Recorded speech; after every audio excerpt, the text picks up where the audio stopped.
नमस्कार। यो हो समाचारमा स्वागत छ। म वसुधा केसी। म रन्जु अधिकारी। सुरु गरौँ अहिलेसम्मका प्रमुख समाचारबाट।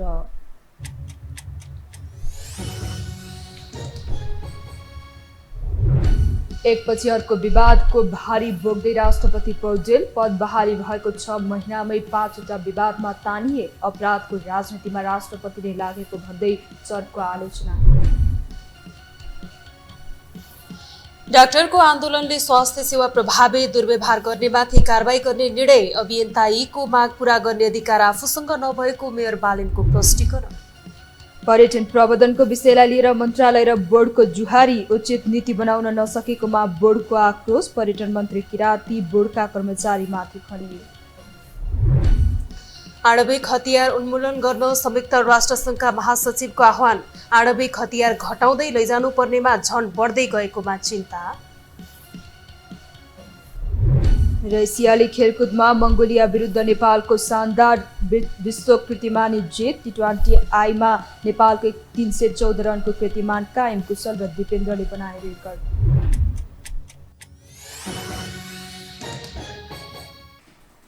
अब समाचार विस्तारमा।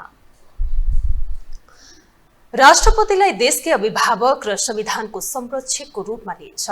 गणतन्त्र नेपालका 3 राष्ट्रपति मध्ये कसैले पनि विवादरहित तरिकाले काम गर्न सकेनन्। हालका राष्ट्रपति रामचन्द्र पौडेल पनि निर्वाचित भएको 6 महिनामै 5वटा विवादमा तानिएका छन्। अहिले देशका अदालतहरूलाई समेत चकमा दिँदै अपराधको राजनीतिकरणमा राष्ट्रपतिले लागेको स्वर पनि बलियो बन्न थालेको छ। एक रिपोर्ट। पार्टी राजनीतिमा हुँदा कंग्रेसमा इमानदार, सादगी र निष्ठावान नेताको उपमा पाएका रामचन्द्र पौडेल हाल देशको राष्ट्रपति छन्। आफ्नो राजनीतिक जीवनको उत्तरार्धमा राष्ट्रपति उपहार पाएका पौडेल गत फागुन 25 गतेदेखि उच्च सम्मानित संवैधानिक पदमा छन्। विगतका राष्ट्रपतिहरू विवादित बन्दा पौडेलमाथि विवाद रहित रहेर पदको गरिमा राख्नु मुख्य चुनौती थियो। तर उनै राष्ट्रपति पौडेल अहिले चौतर्फी विवादमा परिरहेका छन्।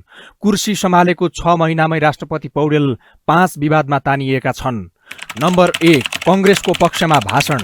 राष्ट्रपतिमा निर्वाचित भए लगत्तै पौडेलले नेपाली कंग्रेस पार्टी परित्याग गरिसकेका छन्।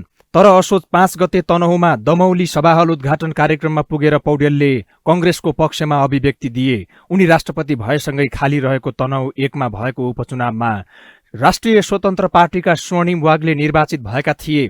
त्यसलाई चुनावी आँधी बेहरीको संज्ञा दिएका पौडेलले उपचुनावमा केशव टारले कंग्रेसलाई पहिलो भोट दिएर आफ्नो परम्परा जोगाइदिएकोमा धन्यवाद नै भन्न भ्याए।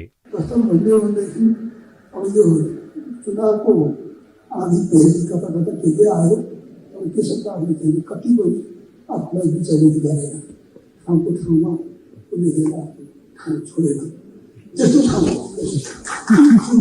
त्यसो गर्ने साथीहरूले त्यसको लागि हामीले। नम्बर 2, हत्यारा रिगललाई आम माफी। दिउँसै खुँडा प्रहार गरी हत्या गरेर जन्मकैदको सजाय पाएका नेपालगञ्जका रिगल भनिने योग ढकाललाई राष्ट्रपति पौडेलले संविधान दिवसको अवसरमा आम माफी उपहार दिए।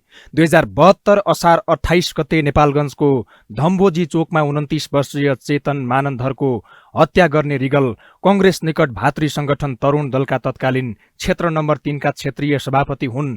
दाङस्थित घोराही कारागारबाट गाडीको लस्कर सहित रिगलले खुशी मनाइरहँदा मृतक मानन्धरकी श्रीमती भने न्यायका लागि याचना गरिरहेकी छिन्। राष्ट्रपति रामचन्द्र पौडेल भनेको को हो? आखिर त्यो राष्ट्रपति रामचन्द्र पौडेल भनेको को हो? त्यसको कसरी हिम्मत हुन सके एउटा हत्यारालाई त्यसले माफी दिने? आखिर को हो त्यसले माफी दिने? माफी दिने अधिकार भनेको मेरो परिवार र मलाई मात्रै छ। त्यो राष्ट्रपति हो भन्दैमा त्यसले माफ गर्न पाउँछ? त्यसको बाउको के गर्छ त्यसले माफ गर्ने? त्यसको घटना, यो घटना त्यसको दिदीलाई परेछ, त्यसको बहिनीलाई परेछ, त्यसको आमालाई परेछ, कसलाई परेछ यो घटना? संविधान दिवसकै अवसरमा गम्भीर प्रकृतिका 34 दोषीलाई कानून विपरीत सजाय मिनाहा गर्न गृह मन्त्रालयले प्रस्ताव गरेपछि त्यसको आधार र कारण नै खोजेका राष्ट्रपतिलाई पार्टीको भातृ संस्थाका नेताप्रति माया जाग्यो वा अरू केही, यो चाहिँ उनकै ब्रह्मले जानोस्। नम्बर 3, रेशम चौधरीको आम माफी। राष्ट्रपतिको अर्को विवादित कदम हो टिकापुर घटनाका मुख्य अभियुक्त रेशम चौधरीको आममाफी। एक बालक सहित 8 जनाको क्रूर तथा अमानवीय तरिकाले हत्या गरेको मुद्दामा तीनै तहका अदालतले जन्मकैदको सजाय सदर गरे पनि सत्ता जोगाउन सरकारले गरेको सिफारिसका आधारमा राष्ट्रपतिको इजलासले उनलाई आममाफी दियो। चौधरीले गणतन्त्र दिवसको अवसरमा आममाफी उपहार पाएका थिए। नम्बर 4, विवादित नागरिकता विधेयक प्रमाणीकरण। विद्यादेवी भण्डारीको कार्यकालमा दराजमा थन्किएको विवादित नागरिकता विधेयक राष्ट्रपति पौडेलले प्रमाणीकरण गरिदिए। प्रधानमन्त्री पुष्पकमल दाहाल प्रचण्डको भारत भ्रमणकै मुखमा पौडेलले विधेयक प्रमाणीकरण गरिदिएका थिए। राष्ट्रपति लगायत सरकारको नेतृत्वकर्ताले यसलाई संयोग मान्दा भारत खुसी पार्न यस्तो कदम चालिएको आलोचनाले भने अझै छाडेको छैन। निष्क्रिय बनेको विधेयक प्रमाणीकरण गरेर आलोचित बनेका पौडेलले सोमबार जनकपुर पुगेर भने नागरिकता विधेयक प्रमाणीकरण गर्ने अवसर पाउनु आफ्ना लागि अविस्मरणीय र खुसीको क्षण भएको समय बताए। नम्बर 5, उपचार खर्च विवाद। छातीमा समस्या आएपछि हेलिकप्टर चार्टर गरी उपचारका लागि वैशाख 6 गते दिल्ली गएका पौडेलले 55 लाख रुपैयाँ खर्च गरे। नेपाल फर्किएपछि उनको सचिवालयले वैशाख 19मा एक वक्तव्य जारी गर्दै उपचारका क्रममा भएको खर्च राष्ट्रपति स्वयंले बेहोर्न चाहेको उल्लेख गरियो। तर असार 12 गतेको मन्त्री परिषदमा उनको उपचार खर्च सम्बन्धी प्रस्ताव गएसँगै खासमा राष्ट्रपतिले उपचार खर्च चुक्ता गर्न कुनै पहल नै नगरेको खुल्यो। आफ्नै वचनमा टिक्न नसकेका पौडेल त्यसबेला पनि आलोचनाको शिकार बने। अर्कोतर्फ देशको अभिभावक पटक पटक उपचार गराइरहँदा समस्या के हो र कसरी उपचार गरिँदैछ भन्ने विषयमा समेत शीतल निवासले जनतालाई बताउनै चाहेको छैन। सरकारको ध्यान कता छ? यति बेला के हिंसालाई उत्सव बनाउनु पर्ने थियो र थिएन? सरकारले राजनीतिको अपराधीकरण र अपराधको राजनीतिकरण गरिरहेका छ। अपराधी जेलमा बस्नु पर्दैन। प्रोफेसरको ढाड खुस्कायो भने मुद्दा फिर्ता लिन्छ। प्रोफेसरको जिन्दगी बर्बाद भइरहेको छ, एउटा क्रिमिनलको मुद्दा नचलाउन खोज्छ, दबाब दिएर चलायो भने फिर्ता लिन्छ। राष्ट्रपति महोदय बुढेसकालमा राष्ट्रपति पाएकोमा कृतकृत्य हुनुहुन्छ। सरकारले जे लग्यो त्यो बडो खुसीको छ। यसअघिका राष्ट्रपतिहरूको तामझाम सहितको सवारीले जनता आजित भइसकेका थिए। तर राष्ट्रपति बनेपछि बिना तामझाम सडकमा हिँड्न थालेपछि पौडेलले वाहवाही पनि नपाएका होइनन्। तर त्यसपछिका उनका कदम भने विवाद रहित बन्न सकिरहेका छैनन्। संवैधानिक राष्ट्रपतिको भूमिकामा सरकारले गरेका सिफारिसलाई अनुमोदन गर्नै पर्ने बाध्यात्मक अवस्था एकातर्फ हुन सक्छ। तर स्वविवेक प्रयोग गर्न सक्ने अधिकार समेत प्रयोग नगरी गम्भीर अपराधमा संलग्नहरूलाई आममाफी दिएर अपराधको राजनीतिकरण गर्न खोज्नु भने कानुनी राज्यमा किमार्थ स्वीकार्य छैन।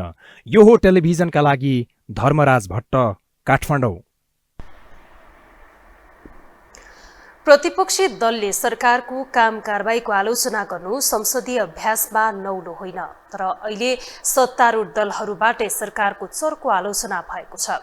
सत्तारूढ गठबन्धनको नेतृत्वकर्ता दलभित्रै सरकारप्रति असन्तुष्टि चुलिनु राम्रो सङ्केत होइन। एक रिपोर्ट। पुष्पकमल दाहाल प्रचण्ड नेतृत्वको सरकारप्रति प्रतिपक्ष भन्दा पनि सत्तापक्षकै सांसदहरूको विरोधको स्वर चर्को देखिन्छ। संसदीय व्यवस्थामा प्रतिपक्ष दलहरूले सरकारका काम कारबाहीको आलोचना गर्छन्। सत्तापक्षका सांसदहरू समर्थनमा उत्रिन्छन्। गठबन्धन सरकारमा पनि त्यही अभ्यास देखिन्छ। तर सरकारको काम कारबाही बारे गठबन्धनको नेतृत्वकर्ता दल कांग्रेसभित्र तीव्र असन्तुष्टि छ। सरकारले सुशासन कायम गर्न नसकेको, महँगी आकाशिएको, प्रधानमन्त्री र मन्त्रीहरू सस्तो लोकप्रियतामा रमाएको आरोप कांग्रेस नेताहरूको छ। यो पक्कै पनि राम्रो संकेत होइन। मलाई त आजभोलि प्रधानमन्त्रीको मन्त्रीको समाचार आयो कि अन्यथा होइन, रिस उठेर भन्दिनँ म। मलाई त नरमाइलो लाग्छ। फुर्सद कसरी पाउनुभयो भन्ने लाग्छ के। प्रधानमन्त्री मन्त्रीले त यो बेलामा त त्यो फोटो खिच्नु पनि पर्दैन। अहिले मैले भने त 3 महिना जति प्रधानमन्त्री मन्त्रीहरू कसैको पनि काहीँ टेलिभिजनमा अनलाइनमा काहीँ अनुहारै देख्न पाए पनि हुन्थ्यो कि। त्यो भनेको नराम्रो सेन्स हो होइन। काहीँ कोही नदेखिए हुन्छ। अहिले हामीसँग नि फुर्सदमा हामी जाउँला नि त। हामी यो बेलामा मैले भनेको हो, ठिक हो, किनकि हामी कोही राजनीतिक दलको जिम्मेवारीमा छौँ, कोही संसद जिम्मेवारीमा छौँ। यस्तो हुनु पऱ्यो कि यो भनेको वार जस्तो हो नि। वार टाइम मेन्टालिटी भनेको हामी वार रुम बनाउने भनेको कोठा बनाउने भने वार रुम भनेको इट्स मेन्टालिटी। तपाईँ युद्धको बेलामा तपाईँसँग खाना कसरी खाने? हामी युद्ध लडिरहेका छौँ भनेदेखि भने जहाँ जे भेटिन्छ त्यही खाइन्छ, त्यही बसिन्छ, जहाँ भेटिन्छ सुतिन्छ, त्यसरी काम गरिन्छ नि। त्यसरी काम गर्ने बेला हो यो। सरकार माओवादीकरण भएको, अन्य दलका नेता तथा कार्यकर्तामाथि प्रतिशोध साध्ने काम भएको आरोप नेताहरूले लगाए पनि सभापति शेरबहादुर देउवाले भने अझै मुख खोलेका छैनन्। काङ्ग्रेस सरकारमा छ, तर पार्टी सहभागी सरकारको आलोचना गर्न काङ्ग्रेस नेताहरू विवश छन्। अहिलेको सरकारले नराम्रो काम, अहिलेको सरकारले न आन्तरिक रूपमा आर्थिक अवस्था सुधार्न सक्यो, न सामाजिक सद्भाव जुन खलबलिएको छ, जातीय युद्ध, धार्मिक युद्ध जुन हुन देखिएको छ नेपालमा, त्यसलाई कन्ट्रोल गर्न सक्ने, बरु त्यसमा ऊर्जा थप्यो। भ्रष्टाचारको जुन एउटा सुशासन कायम गर्ने सुरु गर्थ्यो त्यसलाई पनि तुहायो बेचमा। अब यसले गर्दाखेरि नेपाली काङ्ग्रेसको पनि बदनाम हुने भयो र देश पनि मड्खारोमा चाहिँ जाने भयो, देश पनि अप्ठ्यारो अवस्थामा पर्ने भयो। त्यो रोक्नलाई अहिलेको नेतृत्व चाहिँ परिवर्तन गर्नै पर्छ। यही गठबन्धनमा पनि नेपाली काङ्ग्रेसले सरकारको नेतृत्व लिनुपर्छ। प्रचण्ड नेतृत्वको सरकारमा काङ्ग्रेस सबैभन्दा ठूलो हिस्सेदार हो। 25 सदस्यीय मन्त्रीमण्डलमा काङ्ग्रेसबाट 9 जना मन्त्री छन्।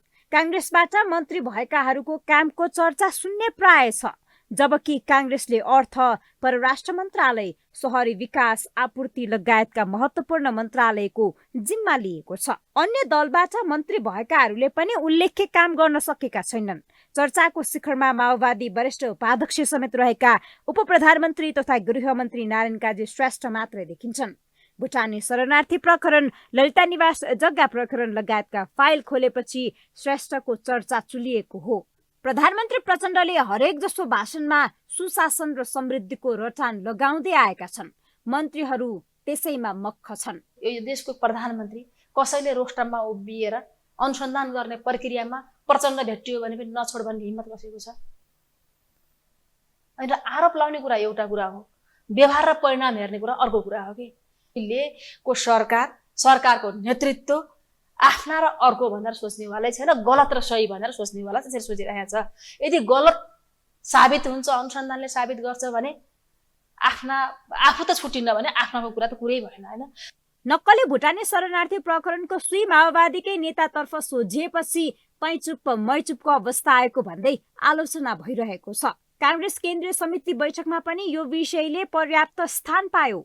काङ्ग्रेसकै मन्त्रीहरूमाथि पनि नेताहरू आक्रामक देखिए। नक्कली भुटानी शरणार्थी प्रकरणको अनुसन्धान गर्ने प्रहरी अधिकारी र जेल पठाउने आदेश दिने न्यायाधीशको सरुवा भएपछि सरकारमाथि थप प्रश्न खडा भएको छ। सरकारको भविष्यलाई लिएर पनि बहस हुन थालेको छ। यो हो टेलिभिजनका लागि पासाङ शेर्पाको रिपोर्ट। ललिता निवास जग्गा हिनामिना प्रकरणका मुख्य निर्णयकर्ता भनिएका पूर्व प्रधानमन्त्री द्वय माधव कुमार नेपाल र बाबुराम भट्टराईले पटक पटक क्लिन चिट पाउँदै आएका छन्। चौतर्फी जनदबाव भए पनि सत्ता र शक्तिको आडमा जोगिँदै आएका पूर्व प्रधानमन्त्री द्वय नेपाल र भट्टराईलाई यो पटक पनि मुद्दा चलाइएन। तर सर्वोच्च अदालतले उनीहरू विरुद्ध मुद्दा नचलाउनुको कारण 15 दिनभित्र पेश गर्न सरकारको नाममा आदेश जारी गरेको छ। एक रिपोर्ट। बहुचर्चित ललिता निवास सरकारी जग्गा हिनामिना प्रकरणमा अख्तियार दुरुपयोग अनुसन्धान आयोग र नेपाल प्रहरीको केन्द्रीय अनुसन्धान ब्युरो CIB ले छुट्टा छुट्टै अनुसन्धान गरे। कागजात कृत्य गरी व्यक्तिको नाममा पुर्याएको अभियोगमा पूर्व मन्त्री, पूर्व सचिव सहित 290 जनालाई प्रतिवादी बनाएर अदालतमा मुद्दा दायर भयो। तर जग्गा हिनामिनाको निर्णयकर्ता भनिएका पूर्व प्रधानमन्त्री माधव कुमार नेपाल र डाक्टर बाबुराम भट्टराईलाई प्रतिवादी नै बनाएनन्। नेपाल र भट्टराईको संलग्नताको विषयमा न्यायिक परीक्षण समेत भएन। यसअघि अख्तियार दुरुपयोग अनुसन्धान आयोगबाट क्लिन चिट पाएका उनीहरू विरुद्ध CIB ले समेत मुद्दा दायर गर्नुपर्ने आवश्यकता ठानेन। प्रधानमन्त्री पुष्पकमल दाहाल प्रचण्डकै आदेशमा पूर्व प्रधानमन्त्री द्वयमाथि घर घरै पुगेर कागजी बयान लिए। प्रतिवादी बनाउनुको सट्टा सरकारी साक्षी बनाएर CIB ले सरकारी वकिलको कार्यालयमा अनुसन्धान प्रतिवेदन बुझाएको आरोप छ। यसअघि अख्तियारले मन्त्री परिषदको निर्णय नीतिगत भएकाले आफ्नो क्षेत्र अधिकार भित्र नपर्ने भनेर उन्मुक्ति दिएको थियो। कृत्य मुद्दामा अनुसन्धान गरेको नेपाल प्रहरीको केन्द्रीय अनुसन्धान ब्युरो CIB ले सत्ता गठबन्धन एवं प्रधानमन्त्री पुष्पकमल दाहालको दबावमा नेपाल र भट्टराईसँग बयान समेत नगरी ठाडो कागज मात्र गराएर साक्षीका रूपमा प्रस्तुत गरेका थिए। राजनीतिक शक्तिको दबावमा उनीहरूलाई उन्मुक्ति दिएको विश्लेषण यथावत छ। झण्डै 2 महिना लगाएर अनुसन्धान गरे पनि सिआइबीले पूर्व प्रधानमन्त्री द्वयलाई दोषी नदेखेपछि सरकारको चौतर्फी आलोचना भइरहेको छ। त्यही आलोचनाको सहारा लिएर प्रमुख प्रतिपक्षी दल नेकपा एमालेलाई पनि खेल्ने ठाउँ मिलेको छ। सरकारलाई मैले बोलेको नराम्रो लाग्छ, किन खोजिएको होला, यी सबै प्रश्न किन उठाएको होला, किन खोजेको होला। एक ठाउँबाट दिनको 100 किलो त पक्राउ पर्या हो, त्यति जाबोमा किन कराउनु पर्या होला उहाँहरूलाई लागेको छ। अब मैले यो बोलिसकेपछि उहाँहरू एमाले तर्फ अनेक प्रकारका आरोपहरू सहित औँला ठड्याउन खोज्नुहुन्छ। म चुनौतीका साथ भन्छु, एमाले तर्फ औँडा ठड्याउने होइन। अस्ति गिरिबन्धु टी स्टेटको फाइल खोल्छु भनेर प्रधानमन्त्रीले भन्नुभयो। मैले भने फाइल खोल्नुहोस्, गठबन्धनका को जानुहोस्, जेल जानुहोस्। सिआइबीको अनुसन्धानमा प्रधानमन्त्री प्रचण्डकै निगाहमा कारबाहीको उन्मुक्ति पाएका पूर्व प्रधानमन्त्री द्वयमाथि अदालतले भने मुद्दा दायर नगर्नुको कारण मागेको छ। सर्वोच्च अदालतका न्यायाधीश विनोद शर्माको इजलासले ललिता निवास जग्गा प्रकरणमा उनीहरूको संलग्नताका विषयमा सिआइबी र सरकारी वकिलसँग लिखित जवाफ मागेको हो। जवाफ मात्र मागेको छैन, यसअघि अख्तियारले दिएको उन्मुक्ति सम्बन्धी रिटमा समेत सर्वोच्चले चासो देखाएको छ।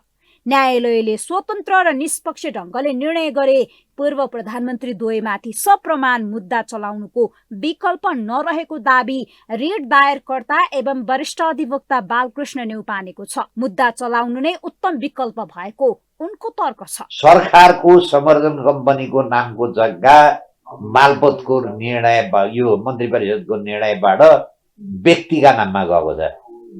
त्योभन्दा ठुलो प्रमाण के चाहियो? तेस्रो प्रमाण 21 सालमा यो सरकारले अधिग्रहण गरेर प्राप्त गरेको जग्गा उहाँहरूले यो त सरकारको होइन रहेछ, यो त टिकिन्छ गुठुको रहेछ, यो मैको रहेछ भनेर हिनामिना गरेपछि योभन्दा ठुलो प्रमाण के चाहियो?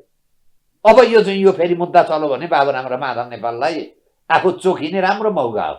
अब यो मुद्दा चलाउनु भएन भने चाहिँ जम्मै देशभरिका नागरिकले के भन्छ भने सरकारी दबाब र गठबन्धनको दबाबले उहाँहरूलाई मुद्दा चलाउनु भएन, उहाँहरूले मुद्दा चलेन भने उहाँका नातिलाई पनि अभियोग लाउँछ।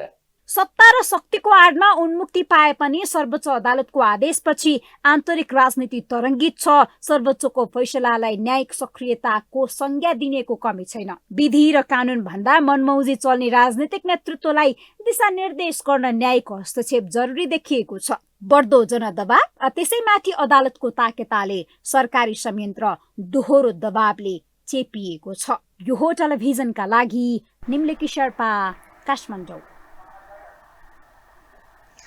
साना सडक व्यवसायीलाई विकल्पसहित व्यवस्थापन गर्नुपर्ने मागसहित 8 दिनदेखि उभिएर काठमाडौँ महानगरपालिका विरुद्ध धरना दिइरहेका यी पक्षमा समर्थन बलियो बन्दै गएको छ। पेलेर नै जान खोज्ने मेयर बालेन्द्र शाहको अलोकतान्त्रिक चरित्रका बीच पछि नहट्ने बाटोमा रहेका यी आफू नढलेसम्म धरनामा रहने बताइसकेका छन्। ढले युवामाथिको आशा समेत ढल्ने उनको दाबीका बीच वार्ता गर्ने र समाधान खोज्नबाट भागेका मेयर कहिलेसम्म भाग्छन् भन्ने प्रश्न बलियो बनेको छ। एक रिपोर्ट। चुनाव अघि महानगर प्रहरीको काम कसैलाई दुर्व्यवहार गर्ने होइन भन्दै गरिबको चमेली बोल्दिने कोही छैन भन्ने गीत गाएका बालेन्द्र शाह त्यसैको विरुद्धमा गएको भन्दै विरोध बढ्दो छ। केही समय अघि त्यसको विरुद्धमा साना सडक व्यापारी नै आन्दोलनमा उत्रिए पनि उनीहरूलाई बाल नदिएका बालेन कसै गरी आफू फुटपाथमा व्यापार गर्न दिने पक्षमा नरहेको बताउँदै आएका छन्। तर त्यही माग राख्दै 9 दिनदेखि राष्ट्रिय सभागृह अघि उभिएर धरना दिइरहेका यी भने उनका लागि भारी पर्न थालेका छन्। सामाजिक सञ्जालमा यस विषयलाई लिएर दुई ध्रुव देखिए पनि बालेनले देखाएको अलोकतान्त्रिक चरित्रमाथि प्रश्न उठ्न थालेको छ भने राष्ट्रिय मानव अधिकार आयोगदेखि नेता र पार्टी समेत यीको पक्षमा देखिएका छन्। राष्ट्रिय मानव अधिकार आयोगले धरनामा रहेका यीको स्वास्थ्य अवस्थाप्रति गम्भीर ध्यानकर्षण भएको जनाएको हो।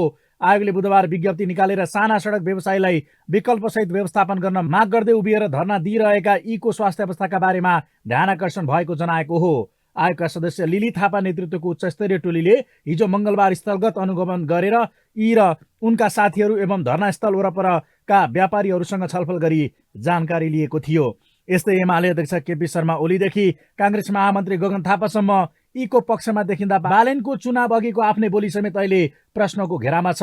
उनका पक्षधरले देशमा व्याप्त अराजकता छोडेर बालेनमाथि नै किन रिसिभी साँधेको भन्दै प्रश्न गर्दा पुरानै जस्ता भए किन नयाँ रोज्नु पर्यो भन्ने अर्को प्रश्न खडा भएको छ भने उनलाई जिताउन लागि परेकै व्यक्तिको धर्नाले माहौल अझ गर्माएको हो। जहाँ रातिको 12 बजेदेखि बिहान 5 बजेसम्म कुर्सीमा बस्ने र बाँकी समय लौरो टेकेर उभिने गरेका यीका दुवै खुट्टा अस्वाभाविक रूपमा सुन्निएको, नाक र घाँटीको छाला खुइलिएको तथा रातो नाम परेको, औषधि सेवन गरिरहेको लगायतका जानकारीहरू अनुगमनबाट पाइएको मानव अधिकार आयोगले नै विज्ञप्ति मार्फत जनाउँदा बालेनको क्रूरतामाथि समेत प्रश्न उठेको छ, जसले बढ्दो दबावको उपज उनले सामाजिक सञ्जालबाट प्रष्टीकरण दिएका छन्।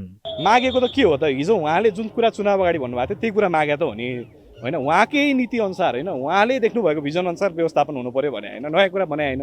हुन त महानगर वार्ताका लागि तयार समेत भएको थियो। फलत यीका प्रतिनिधि र काठमाडौँ महानगरका टोलीबीच मङ्गलबार झन्डै 5.5 घण्टा चलेको वार्ता सहमति नजिक पुगेर पनि भाँडियो। वार्तामा 4 बुँदे सहमतिको खाका समेत बनिसकेको भए पनि अन्तिममा मेयर बालेन शाहले सहमतिको चौथो बुँदामा संशोधन गरेपछि सहमति हुन सकेन। जुन बुँदामा कोटेश्वर चोकदेखि जडीबुटी जाने बाटो, तिलगङ्गा अगाडि, चावहिल मालपोत अगाडि, बालाजु क्षेत्र, भृकुटी मण्डप र सम्भावित अन्य क्षेत्रमा तत्कालका लागि व्यापार गर्न दिने गरी अध्ययन गर्ने भनिएको थियो।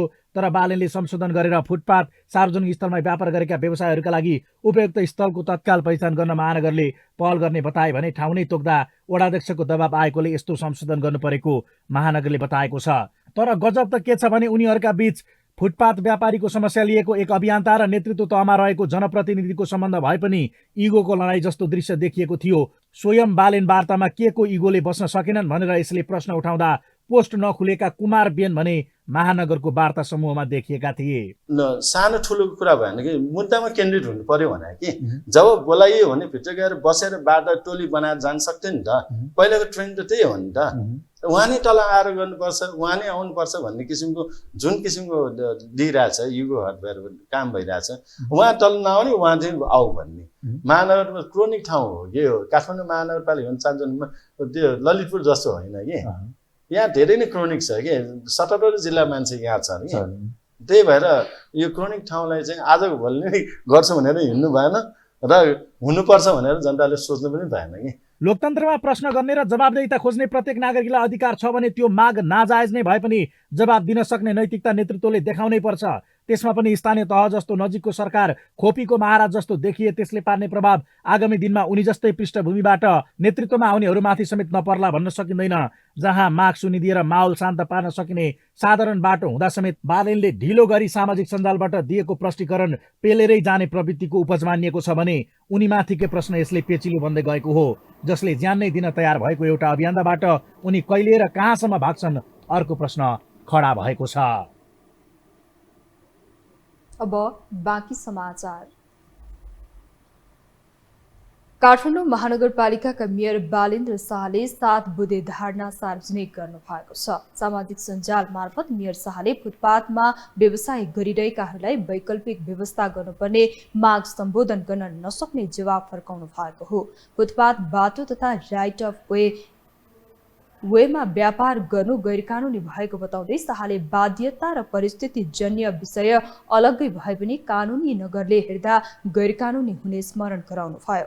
बिहान र बेलुकी 2-2 घण्टा समय छुट्याउने विकल्पमा पनि सहमत हुन नसक्ने उहाँको भनाइ छ। आफूले चुनावी एजेन्डा नबिर्सिएको भन्दै मेयर शाहले अभियन्ता इलाई गरिबको लागि सधैँ बोलिदिने काठमाडौँ महानगर छ भन्दै जवाब समेत दिनुभएको छ। मेयर शाह र उपमेयर सुनिता डुङ्गोललाई चुनावी बाचा सम्झाउँदै जवाबदेहिता खोज्न यी लगायतका अभियन्ता विगत 9 दिनदेखि राष्ट्रिय सभागृह बाहिर उभिएर प्रदर्शन गरिरहेका छन्। अभियन्ताहरूसँग हिजो को वार्ता असफल भएपछि मेयर शाहले आज आफ्नो धारणा सार्वजनिक गर्नु भएको हो।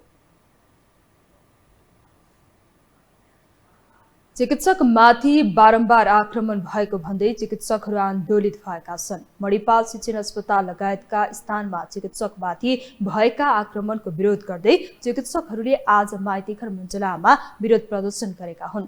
स्वास्थ्यकर्मीमाथि श्रृङ्खलाबद्ध आक्रमण हुन थालेपछि सुरक्षाको माग गर्दै चिकित्सकहरू आन्दोलनमा उत्रिएर विरोध जनाएका हुन्। स्वास्थ्यकर्मीहरूले स्वास्थ्यकर्मी तथा स्वास्थ्य संस्थाको सुरक्षा सम्बन्धी पहिलो संशोधन ऐन 2079 अविलम्ब कार्यान्वयनको माग राखेका छन्। विरोध प्रदर्शनका क्रममा सञ्चारकर्मीहरूसँग कुरा गर्दै आन्दोलनरत चिकित्सक शेषराज घिमिरेले सरकारले सहमति गरेर मात्रै नपुग्ने भन्दै पक्राउ गरेर कारबाही गर्न माग गर्नुभयो।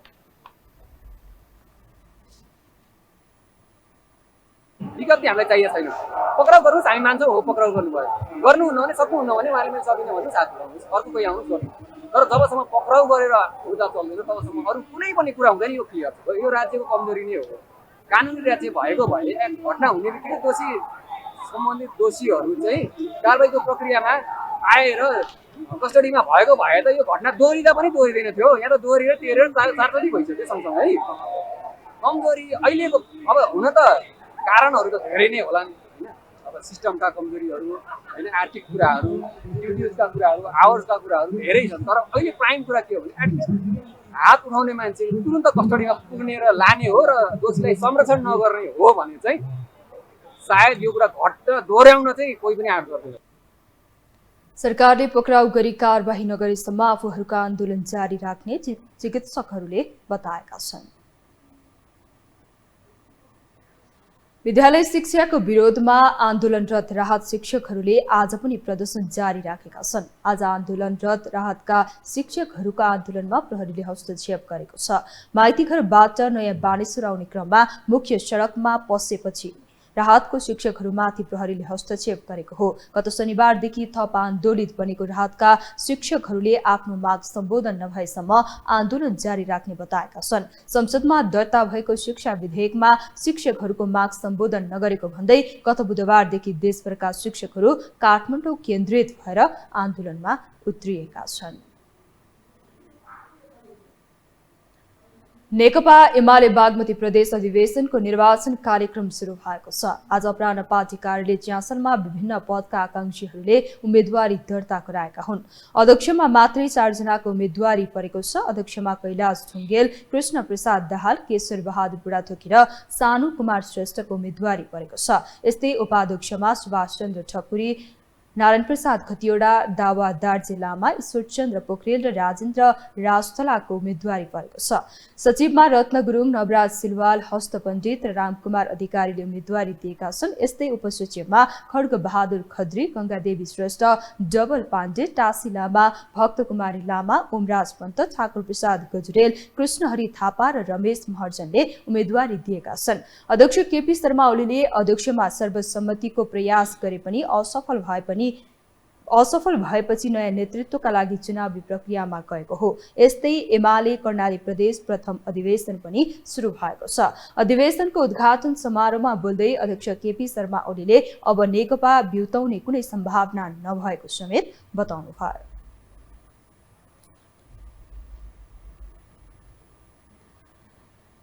एमाले अध्यक्ष केपी शर्मा ओली आगामी निर्वाचनमा आफ्नो पार्टीलाई बहुमतको बनाउने बताइरहेका छन्। तर पार्टीभित्र पनि बढ्दो प्रश्न र सहयात्रीमा पनि अविश्वासी व्यक्तित्वको छवि बनाएका उनी बाहिरी शक्तिका नजरमा समेत कमजोर बन्दै गएका हुन्। आफ्ना रणनीतिमा समेत कमजोर साबित हुँदै जाँदा प्रतिपक्षमा समेटिएका उनीमाथि नयाँ दलको समेत उत्तिकै दबाव हुँदा एमाले बलियो बन्ने आधारमा प्रश्न उठेको हो। एक रिपोर्ट। प्रधानमन्त्रीमा केपी बा ब्रान्डिङलाई निर्वाचनमा मतदाताले नपत्याएपछि गठबन्धनको घेराबन्दीमा परेको बताएको एमाले अप्रत्याशित रूपमा माओवादी बोकेको थियो। जसले प्रधानमन्त्री नपाए पनि सत्तारोहण गरेको एमालेलाई केही राहत दियो भने कटु सम्बन्ध रहेका पुष्पकमल दाहाल प्रचण्डलाई बोक्नु सरकार बन्न नसक्ने खेलबाट देशलाई बचाउनु रहेको एमाले प्रष्टीकरण दियो। तर केही दिनमै दाहाल आफूबाट कहीँ जान नसक्ने ठानेका ओलीले संसद विघटन संवैधानिक कदम भएको सार्वजनिक अभिव्यक्ति दिन थाले। जसलाई अस्त्र बनाएको काङ्ग्रेसले ढोक्सा मात्र थापेन, आफूले गल्ती गरेको स्वीकार्यो। फलत प्रतिपक्षमा थलिएको एमाले त्यही दिनबाट अब गठबन्धन नभई आफ्नै सामर्थ्य विकासमा लाग्नुपर्ने बाटोमा छ। जसलाई ओलीको रणनीतिको असफलता र एमाले नेताहरूको आत्मबोधको संज्ञा दिने हो भने यसले पार्टीलाई फाइदा नै गर्नेमा दुई मत छैन। तर त्यसैको आधारमा थालेको ग्रासरुट अभियानले उपनिर्वाचनमा एमालेको हालत तथा बाइपास गर्न खोजिएका भीम रावलको बलियो अवस्थाले ओली फेरि फेल भएका छन्। जहाँ निर्वाचनमा आफ्ना नजिकका नै बढी हारको शिकार भएको तथा उनी विरुद्ध बोल्न नसक्ने कार्यकर्ताको प्रदेश अधिवेशनमा देखिएको मतको अवस्थाले उनीमाथि अर्को दबाव बढाएको छ। यसैको उदाहरण लुम्बिनी प्रदेशमा केन्द्रबाट थोपरिने सर्वसहमति विरुद्ध उनले र महासचिव शङ्कर पोखरेलले साथ दिएकै व्यक्ति नेतृत्वमा आउन सकेनन्, जसले नेताले भन्दा कार्यकर्ताले नेता छान्ने अवस्था एमालेमा विकास हुँदा सर्वसहमत गर्नुपर्ने ओलीको निर्देशनले समेत काम गरेन। अझ निर्वाचन भए पनि प्यानल बनाएर लड्न नपाउने कडा निर्देशनले समेत काम नगर्दा बागमतीमा पनि त्यस्तै दृश्य देखिएको छ। अर्थात् एमालेको तल्लो तहबाट लोकतान्त्रिक अभ्यास सुरु हुँदा केन्द्रबाट लाद्ने ओलीको रणनीति कमजोर भएको यसले प्रश्न पारेको छ भने पार्टीभित्र विकल्पको खोजी यसले नगर्ला भन्न सकिँदैन, जुन कुरा मान्न एमाले नेताहरू भने तयार छैनन्। नेतृत्वलाई कमजोर बनाउने खालका कुराहरू प्रश्नहरू नै उचित होइन भन्ने म ठान्छु। यदि तपाईँ साँच्चै राष्ट्रवादी हुनुहुन्छ भने अस्थिरता सिर्जना गर्ने प्रवृत्तिमाथिको विजय हासिल गर्ने खालको कुरामा राष्ट्र एक हुनुपर्दछ। बलियो राष्ट्रिय शक्ति निर्माण गर्ने कुरामा राष्ट्र एक हुनुपर्दछ। त्यो चिजको नेतृत्व गर्ने भूमिकामा अहिले हामी कसैलाई देख्छौँ भने त्यो केपी शर्मा ओली नै हो। यो बीचमा पूर्व राष्ट्रपतिले सक्रिय राजनीतिमा चासो देखाएको चर्चा समेत सुरु भएको थियो, जसलाई आफूभित्र फुट ल्याउने रणनीतिका रूपमा एमाले नेताहरूले अर्थ्याउँदा देखिएको दृश्यले भने फोटो समेत आफ्नै मात्र राख्ने ओलीको बाटोले सही दिशा नलिने आशंका बढेको छ। अझ गजब त एकीकृत समाजवादीका मुकुन्द न्यौपानेलाई भित्राउन उमेर हद हटाएको तथा यही बाटो भएर वामदेव गौतमदेखि झलनाथ खनाल समेत एमालेमा आउने ओली पक्षीय नेताहरूको दाबी समेत फेल खाएको छ। यसको अर्थ ओली नै अध्यक्षमा दोहोरिने रणनीति थियो भन्ने पक्का हुँदा पार्टी बाहिर समेत अर्का दलका नेताहरूले उनलाई विश्वास गर्न छाडेका छन्। त्यसैको उपज अहिले गठबन्धन फुट्ने अवस्था नै देखे पनि जसलाई पनि बोकिदिने ओलीको शैली र अरूलाई नस्वीकार्ने उनको बानीले काङ्ग्रेस सभापति शेरबहादुर देउवा प्रचण्ड बोक्नुमै फाइदा देखिरहेका छन्। जहाँ विदेशी शक्तिकै कारण सत्ताबाट हात धुनु परेको उनकै बारम्बारको अभिव्यक्तिले बाह्य शक्तिले समेत उनलाई अविश्वास गरेको पक्का छ। यसको अर्थ अहिले ओली न सत्तामा न त प्रतिपक्षमा कतै पनि काम नलाग्ने व्यक्तिका रूपमा भाष्य निर्माण हुँदै जाँदा 84मा बहुमत ल्याउने सपनामा समेत प्रश्न उठेको हो। मतदातामा यो गएको चुनाव हेर्नु हो भनेदेखि त्यो लेफ्ट बोर्ड छ नि, लेफ्ट बोर्ड बहुत राम्रोसँग छ नि, तपाईँको तल झरेको छ भनेपछि त अब तपाईँको कसरी एमाले आफूलाई रिभाइभ गर्छ थाहा छैन मलाई। सङ्गठन बलियो होला, सङ्गठन बलियो भएर सङ्गठनका सदस्यले मात्रै त ताली पिटेर पुग्दैन होला, मतदाताका पनि पुग्नु पर्यो। त्यसकारण एउटा कम्युनिस्ट पार्टीको लागि ठुलो चुनौती पनि आइरहेछ अहिले। हुन त आगामी निर्वाचनबाट कसैलाई नबोक्ने काङ्ग्रेसको डाक्टर शेखर कोइराला पक्षको भनाई र एकीकृत समाजवादीकै एक हिस्सा एमालेमा मिल्ने चर्चाका बीच एक्लो भिडन्त एमालेलाई सहज नहोला भन्न सकिँदैन। तर फुटेको कम्युनिस्ट र बढ्दो नयाँ शक्तिको दबदबाको क्षति समेत आकलन गर्नुपर्ने बाध्यतामा एमाले लगायतका पुराना दल छन्। जहाँ सत्ताविहीन हुँदा कार्यकर्तामा आउने निराशा र पार्टीभित्र बढ्ने खटपटले पार्टीमा एकात्मकता कहिलेसम्म चल्छ भन्ने प्रश्न समेत हो। फलत बढ्दो रणनीतिक असफलताका बीच केही समय ओलीका अघि बोले भीम रावल हुने डरले काम गरे पनि सधैँ त्यसैले काम गर्ने सम्भावना एमालेमा कम हुँदै गएको छ। यो हो टेलिभिजनका लागि कुलचन्द्र विष्ट, काठमाडौँ। हामीसँग समाचार बाँकी नै छन्, अहिलेलाई विश्राम।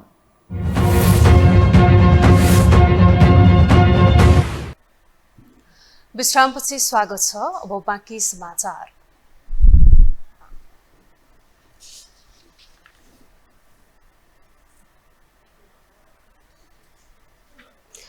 बुधबार 44औं विश्व पर्यटन दिवस मनाइएको छ। सरकारले सन् 2023 देखि 2032लाई पर्यटन दशक घोषणा गरेको छ। सन् 2023 मा 10 लाख पर्यटक भित्र्याउने सरकारको लक्ष्य समेत रहेको छ। तर सरकारले उचित नीति तथा कार्यक्रम नल्याएको भन्दै पर्यटन बोर्ड रुष्ट बनेको छ। एक रिपोर्ट।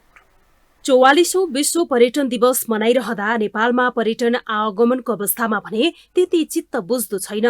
सबैका लागि पर्यटन पहुँचयोग्य विश्वव्यापी पर्यटनको प्रबन्धन भन्ने नारासहित हरेक वर्ष 27 सेप्टेम्बरमा विश्वभर पर्यटन दिवस मनाइदै आएको छ। सरकारले सन् 2023 देखि 2032लाई पर्यटन दशक घोषणा समेत गरेको छ। सन् 2023 मा 10 लाख पर्यटक पुर्याउने सरकारको घोषणा समेत रहेको छ। वार्षिक बजेटमै पर्यटन प्रबन्धनका लागि 2 अर्ब 13 करोड रुपैयाँ विनियोजन समेत भएको छ। नेपाल पर्यटन बोर्डका अनुसार सन् 2023 भित्र नेपालको पर्यटन पुनरुत्थान हुने अपेक्षा छ।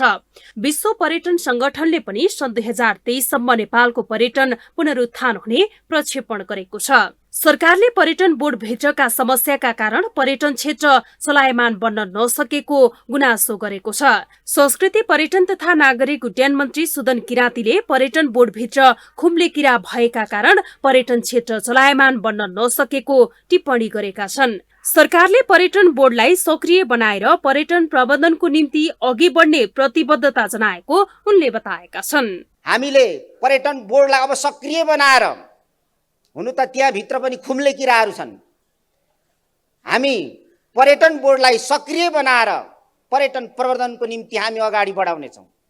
हामीले खास गरी चाइना र भारतलाई फोकस गर्नुपर्छ भनेर मैले पटक मैले भनेको छु। हामीले खाडी मुलुकमा पनि त्यतिकै फोकस गर्नुपर्छ, भुटान र बङ्गलादेश पनि हाम्रो प्राथमिकतामा पर्नुपर्छ, अनि युरोप पनि उत्तिकै पर्न समानान्तर ढङ्गले जानुपर्छ। हामीले यो कुरा गरिरहेका छौँ। उत्तरपट्टि हामीसँग एउटा महादेश जत्रो देश छ। यता पर्यटन बोर्डका प्रमुख कार्यकारी अधिकृत डाक्टर धनञ्जय रेग्मीले सरकारप्रति असन्तुष्टि पोखेका छन्। उनले पर्यटन नीति र कार्यक्रममा सरकारले प्रभावकारी भूमिका नदेखाएको आरोप लगाएका छन्। न प्रधानमन्त्रीज्यूको प्रधानमन्त्री कार्यालयलाई यो देशमा प्रधानमन्त्रीले कता लाने हो भन्ने थाहा छ, न पर्यटन मन्त्रीलाई थाहा छ, न पर्यटन सचिवलाई थाहा छ, न कार्यकारी प्रमुखलाई थाहा छ। व्यक्ति अनुसारका बाटा हुन्छन् र पर्यटन पनि व्यक्ति अनुसारको बाटोमा हिँड्ने हो। मुखले मात्रै भनेर चाहिँ पर्यटनको विकास हुँदैन। नेपाल पर्यटन बोर्डको तथ्याङ्क अनुसार सन् 2023 को 8 महिनामा 6,01,360 पर्यटक नेपाल आएका छन्। अघिल्लो वर्ष 1,40,300 पर्यटकले नेपाल भ्रमण गरेका थिए। सन् 2021 मा 55,447 पर्यटक नेपाल आएका थिए। सन् 2020 मा पर्यटन आगमन संख्या 2,20,085 मात्र थियो। सन् 2019 मा हालसम्मकै बढी 11,97,191 बाह्य पर्यटक नेपाल घुम्न आएको तथ्याङ्क छ। पर्यटन क्षेत्रको प्रचुर सम्भावना बोकेको नेपालमा अझै धेरै विदेशी पर्यटक सहित स्वदेशी पर्यटक पनि आकर्षित गर्न सरकारले आवश्यक रणनीति बनाउनै पर्छ। यो हो टेलिभिजनका लागि वसुधा केसीको रिपोर्ट। चितवनका 2 पोथी गैडा पुष्पा र अञ्जली आजबाट कोशी टप्पूमा स्थानान्तरण गरिएको छ। चितवन राष्ट्रिय निकुञ्जबाट लगिएका पुष्पा र अञ्जलीलाई कोशी टप्पू वन्यजन्तु आरक्षणमा स्थानान्तरण गरिएको हो। पुष्पा र अञ्जलीलाई चितवनबाट 2 अलग खोरमा राखेर कोशी टप्पू पुर्याइएको थियो। कोशी टप्पू पुर्याइएका पुष्पा र अञ्जलीलाई बस्नका लागि आरक्षण हातामा 16 फिट अग्लो र 85 फिट अग्लो इन्क्लोजर निर्माण गरिएको छ। पानी सहित घाँसे मैदान क्षेत्रमा रहने गैडा आरक्षण सुरक्षामा खटिएको नेपाली सेनाको प्रत्यक्ष निगरानीमा रहनेछ। कोशी टप्पू पुर्याइएका पुष्पा र अञ्जली दुवै टुहुरा बच्चा हुन्। उनीहरू दुवैको बच्चा अवस्थामा उद्धार गरिएको थियो। पुष्पा र अञ्जलीलाई छोड्न वन तथा वातावरण मन्त्री डाक्टर वीरेन्द्र प्रसाद महतो कोशी टप्पू पुग्नु भएको थियो। मानिसहरूसँगको घुलमिल रुचाउने पुष्पा र अञ्जलीका लागि कोशी टप्पू उपयुक्त वासस्थान भएको उहाँको भनाइ थियो।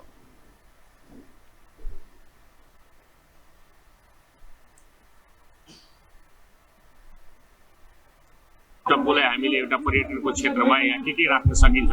अब यसपालि हामीले 2टा गैडा ल्यायौँ, फेरि अर्को एउटा बिरु भन्ने गैडा ल्याइरहेका छौँ, फेरि अर्को तुरन्तै ल्याउने छौँ। त्यसपछि यहाँ साथीहरू आउनुभएको छ विभागीय, अनि यहाँ ठाउँ हेरेर एउटा बाघलाई पनि राख्ने भन्ने हाम्रो चाहिँ योजनाहरू छ। र यो क्रममा अब वनजन्तु सँगसँगै वातावरणीय पर्यावरणलाई हामीले सँगसँगै लग्न खोजिरहेका छौँ। अहिले 2टा हामी ल्याएका छौँ। अब यो 2टै फिमेल हो। मेल चाहिँ हामी काठमाडौँबाट तुरन्तै यहाँ ल्याउने प्रयासमा छौँ।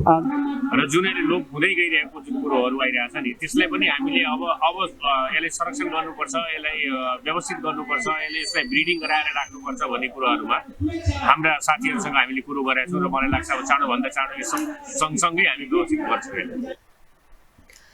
कोशी टप्पूबाट 2073 सालमा अर्नाको वंश विस्तारका लागि भन्दै 12वटा अर्ना चितवन राष्ट्रिय निकुञ्ज पठाइएको थियो। सोही क्रममा अर्नाको सट्टामा गैडा दिइने बताइएको थियो। सोही अनुरूप निकुञ्जमा हुर्किएका पुष्पा र अञ्जलीलाई कोशी टप्पूमा स्थानान्तरण गरिएको हो। अब बाँकी समाचार। उद्योग वाणिज्य तथा आपूर्ति मन्त्री रमेश रिजालले मुलुकभित्रै प्रशस्त स्रोत र सम्भावना हुँदा पनि काठजन्य सामग्रीहरू विदेशबाट आयात हुनु राष्ट्रिय अर्थतन्त्रको लागि सुखद नभएको बताउनु भएको छ।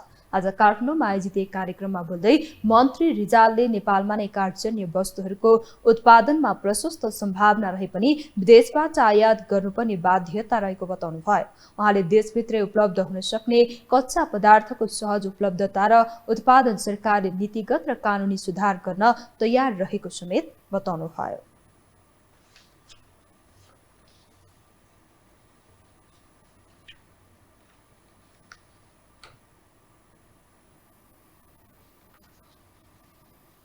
वर्षेनी अर्बौं रुपियाँको फर्निचर र फर्निसिङ सम्बन्धी सामग्रीहरूको खपत हुँदै आइरहेको छ।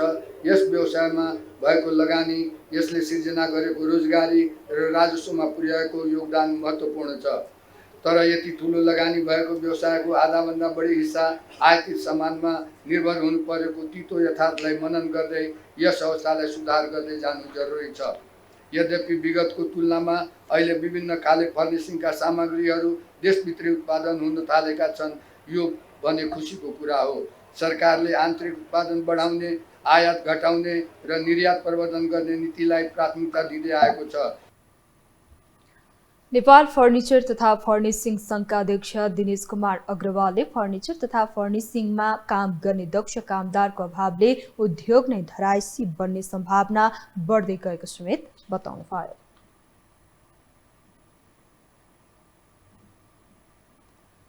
पोखराको फ्युवालतालमा सरकारी जग्गा मिचेर निर्माण गरिएको वाटरफ्रन्ट रिसोर्ट अवैध रूपमा सञ्चालन भइरहेको सर्वोच्च अदालतले ठहर गरेको छ। न्यायाधीश द्वय कुमार रेग्मी र हरिप्रसाद भुयालको इजलासले असार 4 गते पर्यटन व्यवसायी कर्ण साकिएको रिसोर्ट अवैधानिक भएको फैसला सुनाएको थियो। साथै रिसोर्ट निर्माण गरेको जग्गा नै बदर गर्नुपर्ने समेत निष्कर्ष निकालिएको थियो। आज फैसलाको पूर्णपाठ सार्वजनिक भएसँगै रिसोर्ट भत्काउने बाटो पनि खुलेको छ। साकीले निर्माण गरेको रिसोर्टका 8वटा संरचना सरकारी जग्गामा निर्माण भएको पाइएको थियो। त्यस्तै रिसोर्टबाट निस्कने दूषित पानी समेत फ्युवालतालमा मिसाउने गरेको विषय खुलासा भएको थियो।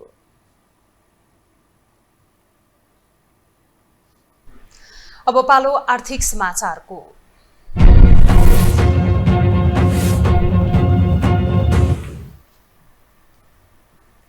नेपाल राष्ट्र बैंकले सुन आयातको कोटा बढाएको छ। अब प्रतिदिन सुन 20 केजी आयात गर्न पाइने भएको छ। यसअघि 10 केजी मात्रै सुन आयात गर्न पाइन्थ्यो। नेपाल राष्ट्र बैंकले बैंकहरूलाई परिपत्र गरेर 20 केजी सुन ल्याउने बाटो खोलिदिएको हो। विदेशी विनिमय कारोबार गर्न इजाजत पत्र प्राप्त निकायलाई जारी गरिएको एकीकृत परिपत्र 2079 लाई संशोधन र सुनको कोटा 20 केजी पुर्याइएको हो। विदेशी विनिमय नियमित गर्ने ऐन 2019 को दफा 12 र नेपाल राष्ट्र बैंक ऐन 2058 को दफा 63 ले दिएको अधिकार प्रयोग गरेर यो परिपत्र जारी गरिएको हो। नयाँ व्यवस्था अनुसार कुनै महिनामा दैनिक आयात नभएको सुन अर्को महिनामा आयात गर्न पाइने छैन।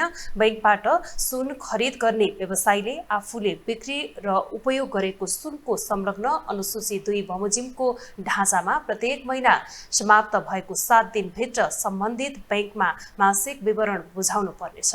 यस्तो विवरण विद्युतीय माध्यमबाट समेत बुझाउन सकिनेछ। शेयर बजार नेप्सीमा दोहोरो अङ्कको गिरावट आएको छ। साताको चौथो कारोबारको दिन आज बजार परिसूचक नेप्सी 18.60 अङ्कको गिरावट हुँदा 204.30 को बिन्दुमा बन्द भएको छ। मंगलबार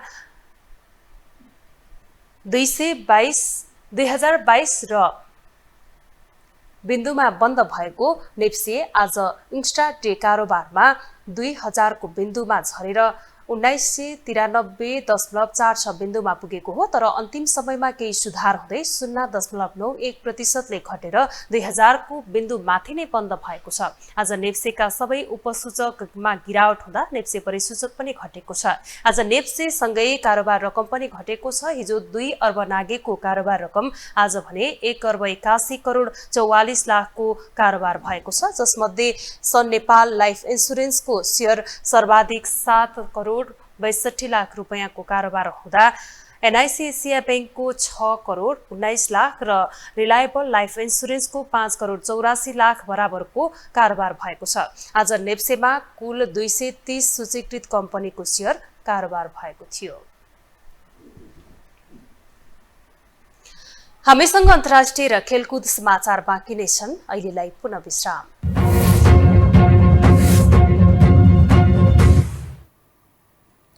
विश्रामपछि पुनः स्वागत छ। अब पालो अन्तर्राष्ट्रिय समाचारको।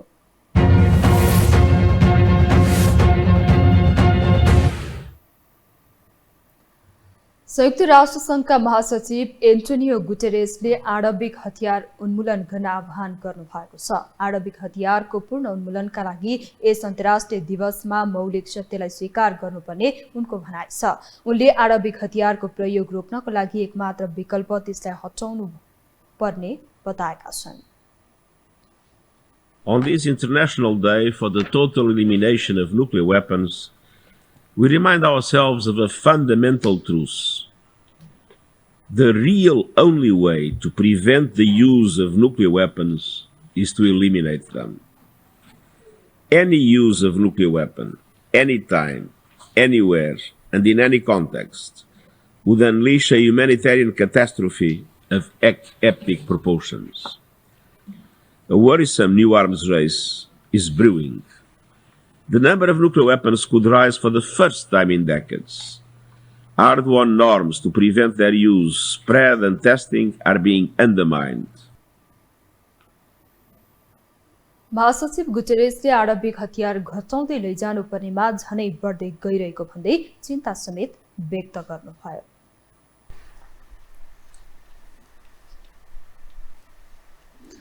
अब पालो खेलकुद समाचारको।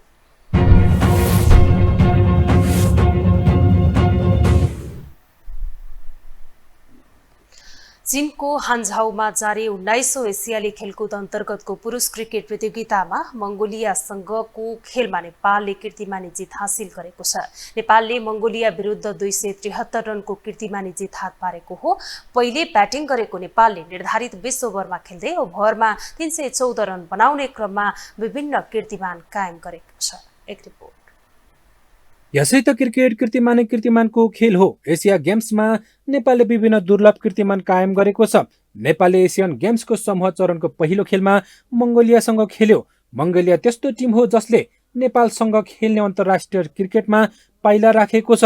मंगोलिया नेपालका लागि त्यस्तो प्रतिद्वन्दी बनेर चिनिनेछ जस विरुद्ध नेपालले केही अद्भुत कीर्तिमानी कायम राखेको छ। Make that 5 out of 5. Wow.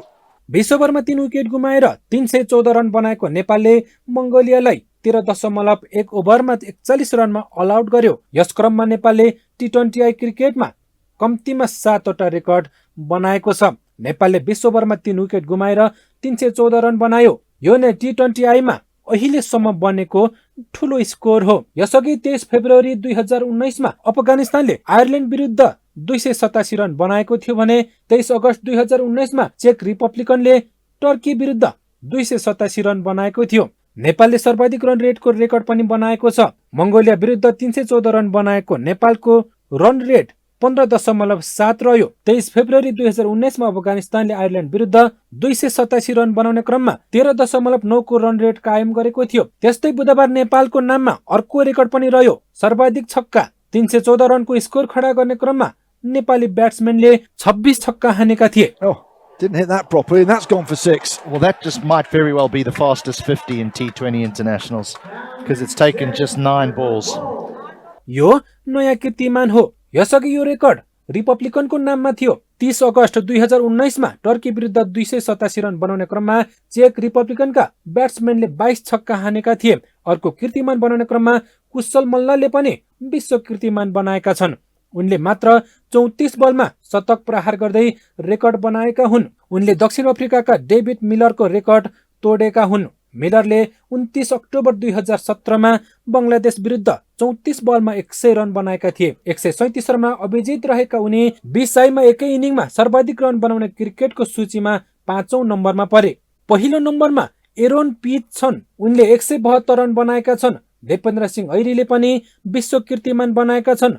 मात्र 9 बलमा अर्धशतक बनाएका उनी T20I मा सबैभन्दा कम बलमा 50 रन बनाउने ब्याट्सम्यान बनेका छन्। यसअघि यो रेकर्ड भारतका युवराज सिंहको नाममा थियो। उनले 19 सेप्टेम्बर 2007 मा इङ्ल्यान्ड विरुद्ध 12 बलमा अर्धशतक बनाएका थिए। बुधबार ऐरीको नाममा अर्को पनि रेकर्ड दर्ज भयो। यो हो हाइएस्ट स्ट्राइक रेट। मात्र 10 बलमा अभिजित 52 रन बनाएका उनको स्ट्राइक रेट 520.00 रह्यो। यसअघि यो रेकर्ड वेस्ट इन्डिजका डबेन स्मिथको नाममा थियो।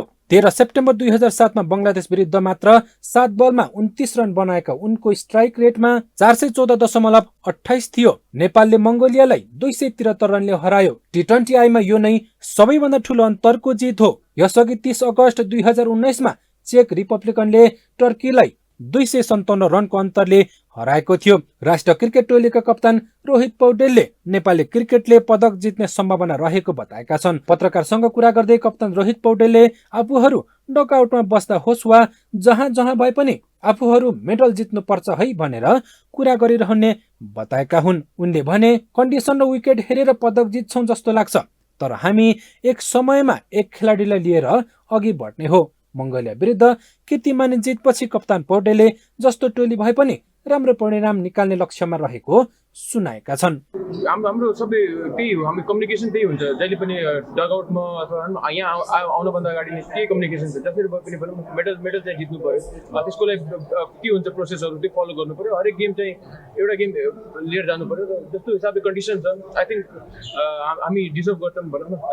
जुन सबको विकेट छ, कन्डिसन छ, आई थिङ्क हामी जित्छौँ जस्तो लाग्छ। मंगोलियालाई हराएसँगै नेपाली क्रिकेटले देश र क्रिकेट प्रशंसकहरूको छाती चौडा गरिदिएका छन्। आवश्यक पूर्वाधारको अभावमा समेत प्रशंसनीय छ। अबका दिनहरूमा क्रिकेट क्षेत्रको वृद्धि र विकास भयो भने नेपाली क्रिकेटलाई विश्वले चिन्ने कुरालाई नकार्न सकिन्न। यो हो टेलिभिजनका लागि मिङमा शेर्पा, काठमाडौँ। यो सँगै हामी खेलकुद समाचारको अन्त्यमा आइपुगेका छौं। बिदा हुनु अघि अहिलेसम्मका प्रमुख समाचार पुनः एकपटक।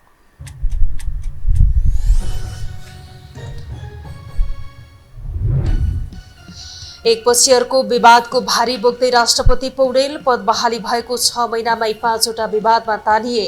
अपराधको राजनीतिमा राष्ट्रपतिले लागेको भन्दै चर्को आलोचना। डाक्टरको आन्दोलनले स्वास्थ्य सेवा प्रभावित, दुर्व्यवहार गरेमाथि कारबाही गर्ने निर्णय। अभियन्ताको माग पूरा गर्ने अधिकार आफूसँग नभएको मेयर बालिनको प्रष्टीकरण। पर्यटन प्रबन्धनको विषयलाई लिएर मन्त्रालय र बोर्डको जुहारी। उचित नीति बनाउन नसकेकोमा बोर्डको आक्रोश। पर्यटन मन्त्री किराती बोर्डका कर्मचारीमाथि खनिए। आणविक हतियार उन्मूलन गर्न संयुक्त राष्ट्र संघका महासचिवको आह्वान। आणविक हतियार घटाउँदै लैजानुपर्नेमा झन बढ्दै गएकोमा चिन्ता। र एसियाली खेलकुदमा मंगोलिया विरुद्ध नेपालको शानदार कीर्तिमानी जित। T20I मा नेपालको 314 रनको कीर्तिमान कायम। कुशल र देपेन्द्रले बनाए रेकर्ड।